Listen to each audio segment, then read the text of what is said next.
के जनप्रतिनिधि पहले भी आपको हम इंटरव्यू दे चुके हैं। क्या मधुबनी की जनता का अपेक्षा हमने पहले ही कहा था।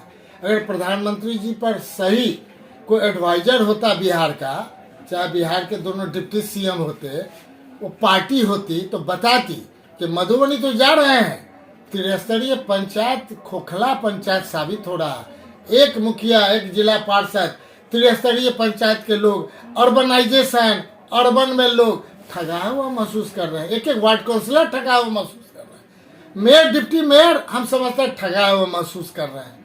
हम इसलिए कह रहे हैं कि जो प्रजातांत्रिक तरीके से संविधान प्रदत्त उनको अधिकार है, वो अधिकार में आप हनन कर रहे हैं, आपके पदाधिकारी हनन कर रहे हैं। वो अपने हिसाब से चलाना चाहते हैं। ये लड़ाई कौन समाप्त करेगा? ये जनप्रतिनिधि ही कर सकता है। समीर महासेठ जैसा ही व्यक्ति कर सकता है, ठोक करके कर सकता है कि पंचायती राज की स्थापना के लिए जिस ढंग से सुप्रीम कोर्ट के द्वारा डायरेक्शन हुआ, वो आज भी आधा अधूरा है। 1980 के बाद 2000 से 22 वर्ष के बाद जो फिर इलेक्शन हुए, 2001 के बाद से लोग आज तक 2003 से लेकर के जब हम लोग विधान परिषद में थे, केवल विधान परिषद अपर हाउस पंचायती राज ऑर्गेनाइजेशन उसी की बात होती थी। अब तो पार्टी लाइन पर लोग रहते हैं। कौन प्रधानमंत्री का विरोध करेगा, कौन मुख्यमंत्री का विरोध करेगा?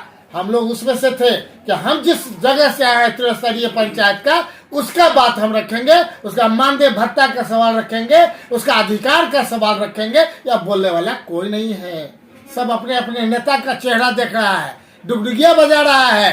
तो झाल पीटते रह जाओगे, तुम्हारा त्रिस्तरीय पंचायत का कोई लाभ नहीं मिलने वाला है। और जो है तो भारत प्रधानमंत्री से कहते हैं, जिस बात के लिए आप आए थे झंझारपुर, आपने क्या दिया?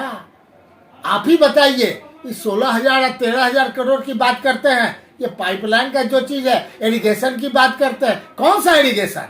हम तो अस्थायी समाधान की बात किया था, हमने SEZ की बात किया था, हमने पंचायती राज की स्थापना के लिए उसका 29 डिपार्टमेंट का हक देने की बात किया था, हम शुगर मिल की बात किया था। और आप समझ रहे हैं, तो जिस दृढ़ता के साथ हम लोग रखना चाहते हैं, मधुबनी जिला, पूरा बिहार इस बात का गवाह है कि ऐसे प्रधानमंत्री जी कि बिहार एक बार आने का क्या है, 100 बार भी आइएगा तो जनता आपसे खुश नहीं होगी, न आपके पार्टी से खुश होगी। यही हम कहना चाहते हैं। मधुबनी के कार्यक्रम में प्रधानमंत्री के बारे में बताया जा रहा है कि वे बातों का जाल बुनकर चले गए और एक गुजरात को वो करोड़ों रुपया का मेट्रो देते हैं, उसका आवाज़ नहीं होता है, लेकिन यहाँ एक पैसेंजर ट्रेन दिया गया तो उनको बात को उछाला जा रहा है। वहीं इंदिरा आवास योजना था, उनका नाम बदल के प्रधानमंत्री आवास योजना को दिया गया, जो पहले ही से लागू है। तो कहीं ना कहीं मधुबनी वासी को कुछ नहीं मिल पाया है, लेकिन गुजरात को लगातार बहुत कुछ मिल पा रहा है।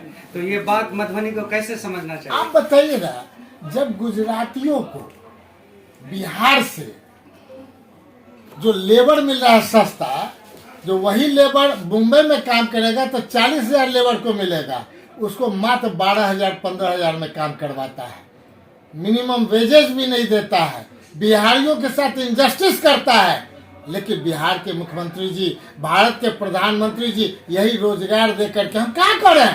आप 4 जिला में पहले SEZ दे दो ना, तुम्हारी नौकरी की आवश्यकता नहीं है। यहाँ जितना फैक्ट्री पूरे देश से आएगा खुलेगा, 15 साल का टैक्स हॉलिडे मिलेगा, सब टैक्सेस के आधार पर कलेक्शन भी करेगा। अब बैंक से अगर 100 करोड़ लेगा तो 5 साल के अंदर सधा देगा। वो इसका मामला मानते हैं SEZ, स्पेशल इकोनॉमिक जोन, वो 4 जिला में हम मांग रहे थे। जो आहर्ता रखता है उसी जिला को दे दो। एक जिला में कम से कम 1 लाख लोगों को नौकरी मिल जाएगी। हम समझते हैं वो काम तो तुम कर नहीं रहे हो, और करना भी नहीं चाहते, इसलिए कि यहाँ से लेबर पलायन होगा तब ना गुजरात में काम करेगा। वो दाता समझता है। अरे दाता, तुम दाता नहीं हो। आज तुम प्रधानमंत्री हो, कल कोई और प्रधानमंत्री होगा, नॉर्थ ईस्ट का प्रधानमंत्री बनेगा, और भविष्य में नॉर्थ ईस्ट का के बाद हमारा बिहार और उत्तर प्रदेश का प्रधानमंत्री जब बनेगा तो अपनी बात रखेगा। उधर का प्रधानमंत्री से यही ना आप उम्मीद करिएगा, आपका हित की बात नहीं करेगा। इसलिए मुझे उम्मीद है कि आप लोग की बात बहुत स्पष्ट है कि भारत के प्रधानमंत्री आने के बाद भी हम लोग ठगाए हुए महसूस कर रहे हैं, मधुबनी जिला के लोग ठगाए हुए महसूस कर रहे हैं, बिहार के लोग ठगाए हुआ महसूस कर रहे हैं।